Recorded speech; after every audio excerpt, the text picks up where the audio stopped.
जबरदस्त असा उन्हाळा वाढलेला आहे. ह्या कडाक्याच्या उन्हाळ्यामध्ये आपण नेहमीच थंडगार पेय पीत असतो. आज आपण अगदी लग्नाच्या पंक्तीमध्ये ज्या पद्धतीने एक विशिष्ट मसाला तयार करून मठ्ठा बनवला जातो, अगदी त्याच पद्धतीने इथे आज आपण इथे मठ्ठा बनवून घेणार. त्यासाठी घट्टसर दही मी इथे लावून घेतलं होतं. एक हिरवी मिरची घ्यायची आहे.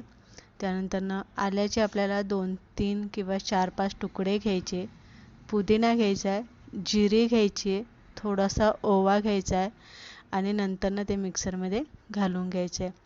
घट्टसर दही घालायचं आहे, काळं मीठ घाला, त्यामध्ये भाजलेल्या जिरी पूड यामध्ये घालून घ्या.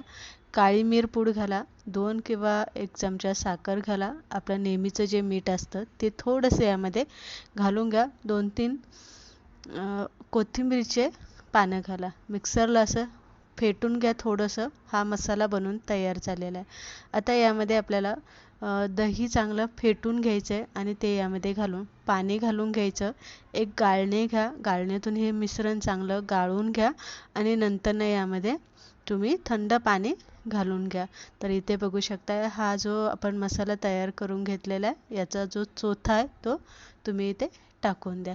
आता गाळून झालेलं आहे, यामध्ये भरपूर असं दहीसुद्धा चांगलं फेटून घेऊन यामध्येच गाळून घ्यायचं आहे आणि नंतर यामध्ये थंड पाणी होता. जास्त पातळ करू नका आणि जास्त घट्ट करू नका. या पद्धतीने आपण इथे मठ्ठा बनवून घेतलेला आहे. असा थंडगार मठ्ठा आपण रोज दुपारी पिऊ शकता. यामुळे आपल्या पोटाला थंडावा मिळतो, मनाला शांती मिळते आणि सगळ्यात महत्त्वाचं म्हणजे आपली तहान जी असते ती शमली जाते.